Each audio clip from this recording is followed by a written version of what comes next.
Olá, eu recebi uma pergunta na caixinha de perguntas, onde a pessoa escreveu assim: eu sou intolerante a glúten e a lactose e vou começar agora a quimioterapia. O que eu vou comer? Aí botou uma carinha, um emojizinho de choro. Bom, a primeira coisa que a gente tem que saber é se ela já tinha realmente uma intolerância ao glúten e à lactose antes do tratamento. Se ela teve, bom, a gente vai manter a mesma alimentação que ela já fazia como uma intolerante. Não há nenhuma modificação no indivíduo que tem intolerância a glúten e lactose, que quando ele entra num tratamento oncológico, a gente vai ter que fazer uma adaptação especial, diferente do que aquilo que já tinha sido feito. Uma outra coisa, é muito comum durante o tratamento oncológico deflagrarem intolerâncias alimentares. O paciente vir muito bem durante o tratamento e de repente ele começar a não tolerar certos alimentos. Com isso, a gente vai ter que fazer uma alteração do tratamento, da terapia nutricional, das escolhas alimentares, para a gente se adaptar a esse quadro que muitas vezes é temporário, mas que pode acompanhar o paciente até durante o pós o tratamento. Acalmar o coração, porque é uma fase, o tratamento oncológico tem início, meio e fim. Depois do fim, sim, tem um acompanhamento para o resto da vida, mas acalmar o coração, porque a gente vai trazer, repito, aquele hábito alimentar que já era esse hábito alimentar do intolerante à lactose e ao glúten para a realidade agora do tratamento, sem nenhuma alteração muito grande. Alguns pacientes, depois do diagnóstico, preferem entrar numa dieta que tenha menos glúten e menos lactose. O glúten virou um grande vilão, né? Houve uma história muito forte em cima do glúten, como sendo ele um vilão e o principal causador de inflamação corporal. O glúten é uma proteína que tem na farinha de trigo. Os intolerantes a ele passam a apresentar respostas negativas frente ao glúten. O alérgico ao glúten é chamado de celíaco. Ele sim não pode ingerir o glúten. A conversa que eu tenho com os meus pacientes é que a população brasileira vem consumindo uma quantidade muito grande de farinha de trigo. Com a oferta e a maior aceitação e a maior ingestão ou a maior necessidade de ingestão de fast foods, comida rápida, é tudo que tem muito farinha de trigo. Sair desse contexto do glúten ou minimizar a ingestão do glúten é simplesmente ir para uma alimentação mais natural. Lactose, hoje a gente já tem muitos produtos de leite de vaca que são deslactosados ou com menos teor de lactose. A lactose é um açúcar que tem no leite e a quebra desse açúcar é lá na barreira intestinal. Tem um trabalhadorzinho que fica lá na barreira intestinal chamado lactase, que quando a lactose chega, ele primeiro quebra para que essa molécula seja absorvida e vá para a corrente sanguínea. Ela pode, como uma intolerante, ter uma concentração menor desses trabalhadores aqui no enterócito, na célula intestinal. Então, se ela tem menos trabalhador, a gente não pode colocar um monte de molécula para aqueles trabalhadores quebrarem, porque eles não vão dar conta. E aí, por isso que tem diarreia. Como eles não conseguem quebrar aquilo tudo que recebem, eles botam a mão para cima e falam: não conseguimos mais fazer. Vamos liberar essa carga aqui que a gente recebeu. E aí, o paciente, o indivíduo tem diarreia. Então, é melhor a gente minimizar essa oferta. Para alguns pacientes, eles toleram os produtos com menos lactose. Hoje, a pessoa pode também usar a própria enzima lactase associada a um produto de leite. Muito comum os pacientes oncológicos questionarem: eu posso tomar leite? Porque tem uma história do paciente oncológico não poder tomar leite. Eu já falei um pouco sobre isso. Não existe nenhum posicionamento da Associação Americana de Câncer, do INCA, em relação à ingestão de leite. Mas os bebedores excessivos excessivos de leite, tem um aumento de um hormôniozinho, de uma substância, na verdade, semelhante à insulina, que está relacionado em indivíduos que têm câncer, podem ter essa substância mais alta, e naqueles bebedores de leite também, que é o IGF-1. Então, a gente tem ainda um pouco de cortina frente a isso. O ideal é não ingerir mais do que 2 doses de leite por dia, estando você em tratamento oncológico.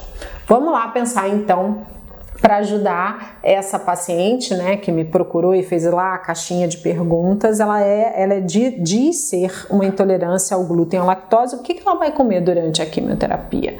No café da manhã, quais são as opções que a gente tem para que não haja ingestão, por exemplo, de farinha de trigo? Café da manhã, café da tarde, nos intervalos, né, entre as grandes refeições. A gente tem as próprias raízes simples, como o aipim, a batata doce, o inhame, que vão me dar uma potencialidade de nutrientes muito maior do que o pão francês.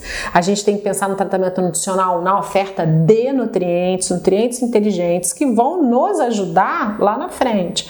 Lembra, paciente oncológico não pode ser suplementado com vitamina e mineral via cápsulas. Existem exceções, existem casos, existem indicações clínicas muito específicas, mas na sua maioria não podem. Da onde a gente vai tirar isso que o paciente precisa para as suas células, para a renovação de sítio celular, já que esse paciente está fazendo um tratamento oncológico que extermina as células de rápida duplicação dos nutrientes, dos alimentos, dos fitoquímicos.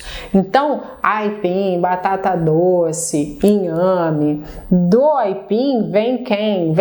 Vem a tapioca, que é uma farinha de aipim purinha com água. Na hora de comprar a tapioca, olha atrás do pacote e tem que estar escrito fécula de mandioca e água. Tapioca entrou na moda, né? Então tem indústrias fazendo tapioca. E quando você olha atrás, tem fécula de mandioca, sorbitato de não sei o que, sal, acidulante.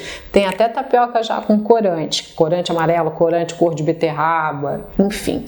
Então tem que ser mandioca e água, isso que é a tapioca. Ah, mas tem um índice glicêmico, Patrícia. Gente, a tapioca pura tem um índice glicêmico, poder de aumentar a glicose mais rápido na corrente sanguínea, o que pode ser negativo para quem tem câncer. Vamos colocar com o quê? Com proteína, com gordura. Não vai comer a tapioca pura, pode finalizar com chia, se você puder consumir chia. Lembra que tudo que tem carocinhos pequenininhos, para quem tem diverticulose, pode cair nas bolsinhas do intestino e fazer diverticulite. Então a gente tira a chia em grão, né? Então faz a tapioca recheia de ovo, por exemplo, que é proteína, vai diminuir o índice glicêmico da tapioca. Se é um dia, a gente tem que rotacionar estratégias em nutrição, né? Em nutrição, principalmente nos pacientes oncológicos, a gente não pode manter uma estratégia, uma ingestão alimentar fixa durante todos os dias. A gente tem que rotacionar escolhas, rotacionar oferta de fitoquímicos e nutrientes para aquele indivíduo. Então, num dia, a tapioca tem um índice glicêmico alto, vamos botar com ovo, mas no dia seguinte a gente não vai comer isso, vai colocar outra possibilidade. Então, temos também várias receitas de pães com castanhas. As castanhas são ricas em ômegas, que são gorduras extremamente saudáveis, com resposta anti-inflamatória. Então, não é só entrar na moda e usar um pão de amêndoas, pão de castanhas, pão de não sei o que. É porque, efetivamente, em nutrição, esse pão é riquíssimo, diferente da gente fazer uma ingestão somente de uma fonte que tenha farinha de trigo. Eu estou falando para ela que é uma intolerante de glúten. Não sou daquela que tem que tirar o glúten de todos os indivíduos, porque depois, se a gente for reintroduzir, o indivíduo pode não tolerar mais aquela molécula e vir se comportar como intolerante ao glúten. Então, um consumo contínuo, ok, mas em pequena quantidade, sem exagerar, sem encher o organismo daquilo dali, porque a farinha de trigo brasileira contém muitos fragmentos de insetos aceitos e regulamentados pela vigilância sanitária, e esses fragmentos de insetos podem se comportar ou causar toxicidade em nível intestinal, né, e também corporal, resposta inflamatória, enfim. Então é por isso que tem esses senões em cima da farinha de trigo. Vamos usar esses carboidratos limpos, uma tapioca, uma tapioca de inhame, que é fazer com o inhamezinho, por exemplo, uma tapioca. Vamos usar ovos como uma fonte proteica. O acompanhamento pode ser uma pasta de grão de bico, que é aquele hummus tahini, que você faz em casa, simples, com grão de bico, cozinhando ele com casca e tudo, não precisa descascar, eu quero mais é que tenha fibra. Depois você vai liquidificar aquele grão, né, guarda água, porque você pode precisar dela para ir hidratando aquele grão no liquidificador para que vire um creme. Com alho cru, sal, azeite, gotas de limão e gergelim branquinho em grão. Coloca lá dentro para liquidificar junto, porque a gente aumenta, potencializa a concentração de ferro. Minha boca tá enchendo d'água.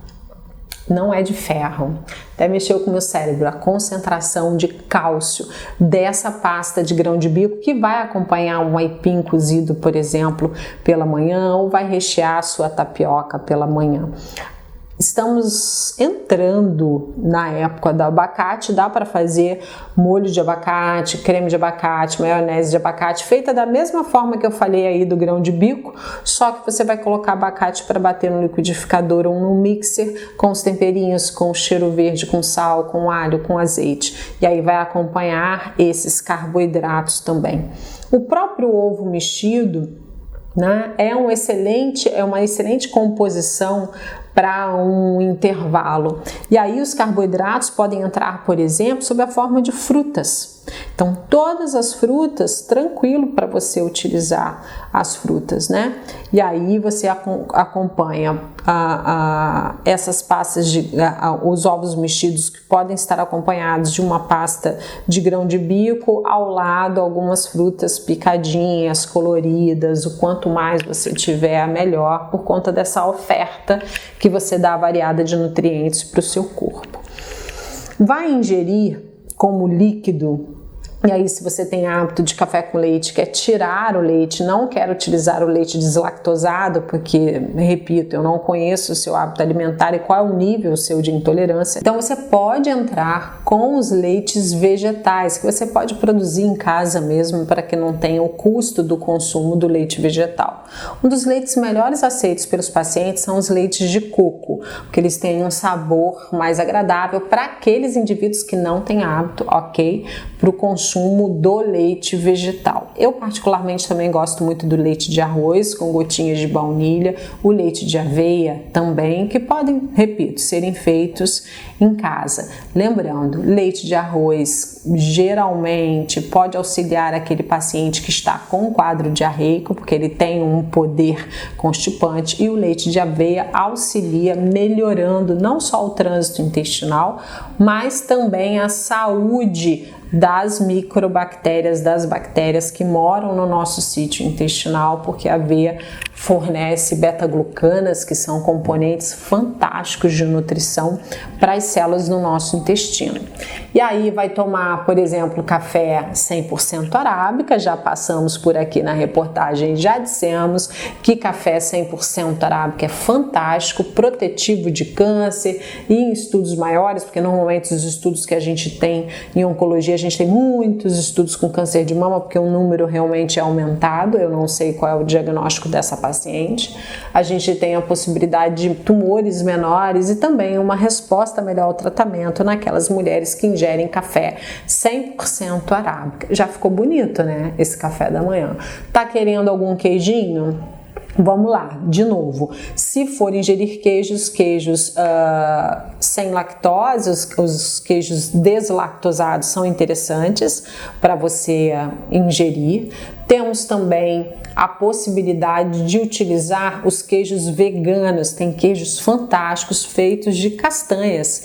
Queijo de castanha de caju é uma riqueza, tem um custo elevado, uma riqueza de verdade, mas tem um sabor muito semelhante ao leite de proteína animal e é assim maravilhoso, fantástico. O iogurte, hoje a gente já tem muitos iogurtes deslactosados também, é uma possibilidade, mas nós temos cremes de coco que se assemelham em consistência, em textura, também ao iogurte natural, né, de leite animal, e que são fantásticos, com uma qualidade nutricional bem interessante. Então eu coloquei várias opções aí, desde a oferta de carboidratos, como as proteínas acompanhantes, como os cremes. Aí eu dei a opção de creme de abacate e creme de grão de bico para utilizar. Se você quiser usar uma manteiga, um creme de origem vegetal, a gente tem a manteiga de coco, que eu acho uma delícia, as frutas, café, o leite com a opção deslactosado, e nem coloquei suco como oferta por conta da história do índice glicêmico, mas também teríamos aí sucos, teríamos chás claros. Só com esse painel que eu ofereci, você consegue fazer aí facilmente, vamos chutar umas 8 associações, quase 10 associações, porque um dia vai ser tapioca com creme de grão de bico, outro dia vai ser o pão de farinha de castanhas com uma pasta de abacate ou com uma maionese de coco, com as farinhas, com as castanhas. No meu e-book tem uma receita de biscoito creme cracker de fora do pacote, biscoito de gergelim fora do pacote. Você pode fazer acompanhar de uma manteiga de coco, de um creme de grão de bico, ou de um abacate, ou vão ser frutas com iogurte ou com esse creme de coco, por exemplo, coco em lascas. Isso vai te dar muita saciedade e é extremamente saudável que você faça essa opção. Então você tem uma riqueza, um leque aí, eu falando só de pequenas refeições. Nas grandes refeições, a gente tem um componente muito menos comum, né, de poder ter glúten e lactose. O macarrão, para quem é um intolerante ao glúten ou que não quer comer o glúten na grande refeição, tem que sair, mas hoje a indústria já me oferece a opção de macarrão de arroz, macarrão de grão de bico, macarrão de milho, macarrão de feijão, macarrão de milho. Todos não têm glúten, já ditos e feitos lá pela indústria como sem glúten. E alguns deles, como de grão de bico, de feijão, tem uma indústria que faz ainda hiperproteico. Coloca a proteína nesse componente dessa massa, o que fica ainda mais rico para você, porque é muito comum durante o tratamento oncológico haver perda de massa muscular, que é chamada de sarcopenia. Então, em qualquer momento, tendo você um funcionamento renal que nos justifique, nos possibilite trabalhar com uma dieta com uma carga um pouco mais proteica, é interessante. Então, no macarrão proteico sem glúten pode ser uma opção até para eu apertar e oferecer um pouco mais de proteína para você nesse contexto. Do resto, ali na grande refeição, a gente tem arroz, feijão, o arroz podendo ser substituído pelo macarrão, mas o macarrão sem glúten. Aí eu coloco essas opções, incluindo essas opções hiperproteicas, né? Irmãozinho do arroz, a gente tem as batatas e o aipim, que podem ser substituídos, lembrando com uma boa qualidade de nutrientes. Os feijões, a proteína, seja ela proteína de origem animal ou vegetal, não sei qual é o seu hábito alimentar, pronto, a gente já tem um componente aí. A prescrição do nutricionista não contabiliza, a não ser naquele paciente que tenha muito hábito, né, de sobremesa e contabiliza uma sobremesa, mas eu vou falar, caso você seja uma apaixonada por sobremesa e eu consuma sobremesas que tenham leite, né, de animal, né, e no seu caso deslactosado, isso é muito negativo para a ingestão com a grande refeição, né? Por quê? Na grande refeição é muito comum que tenha um bom conteúdo de ferro, tem um ferro do feijão, tem um ferro das proteínas, tem um ferro do vegetal verde folha escura que certamente você vai consumir. Se você ingerir uma sobremesa que tenha leite, que tenha cálcio e ferro brigam pelo mesmo sítio de absorção.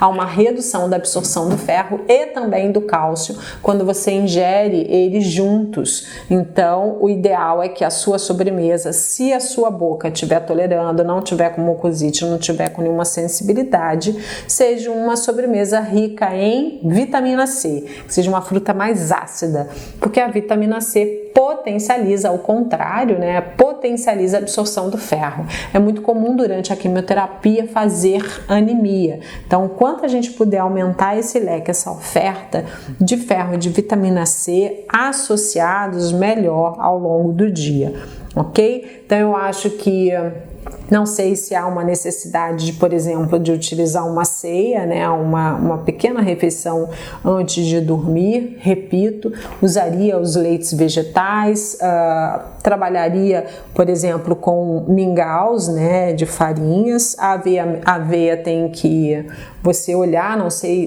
qual o seu nível de intolerância, né? Se fosse uma celíaca, a gente realmente tinha que olhar a composição da aveia. Se você é um intolerante, a maioria das aveias brasileiras podem conter traços de glúten. Não é do grão da aveia. A aveia não tem glúten. Só que, por conta do plantio brasileiro, alguns solos são utilizados ora para trigo, ora para aveia. Então há uma possibilidade de contaminação cruzada, o que não há problema algum para o intolerante ao glúten, mas para aquele celíaco que é um alérgico, é melhor que não consuma e que se cheque se realmente, se lá depois do rótulo, se não tem um aviso, pode conter traços de glúten. Quando se fala traços, é porque há um cruzamento, né, um erro ali, ou é de plantio, ou é na indústria. Então, aquele que é alérgico não pode utilizar. Naquele que é intolerante, não tem o menor problema. Então, a gente pode trazer, por exemplo, para as pequenas refeições, os mingaus também. Eu acho que o que é o potencial para a nutrição, no tratamento nutricional, que é uma alimentação mais limpa, os cereais integrais, e aí a gente poderia utilizar, por exemplo, o arroz integral como um mandante aí na história de oferta de cereal integral. Não vai ter glúten, né? Então, a gente não vai correr esse risco. Então, os pilares, que é fruta, verdura, legumes, cereal integral, peixe, azeite, castanhas, a gente está passando ali, ó, tranquilão, ao lado das possibilidades que tem glúten e que tem lactose. Então, repito, isso é uma pergunta que foi me feita na caixinha de pergunta por uma pessoa que se diz intolerante ao leite e ao glúten. De forma nenhuma, durante o tratamento oncológico, há uma necessidade de uma exclusão dos alimentos que tenham lactose ou que tenham glúten. Muitos desenvolvem algumas deficiências, algumas intolerâncias, na verdade, durante esse período. Aí o tratamento nutricional tem que dançar conforme isso daí, mas a gente não precisa desses extremismos. Mas para dar segurança para ela, a gente tem como e muito fazer uma dieta extremamente completa, sem a necessidade da gente utilizar nem a lactose, nem o glúten. Eu espero ter ajudado, espero vocês aqui na próxima, ok? Beijoca, vitaminada.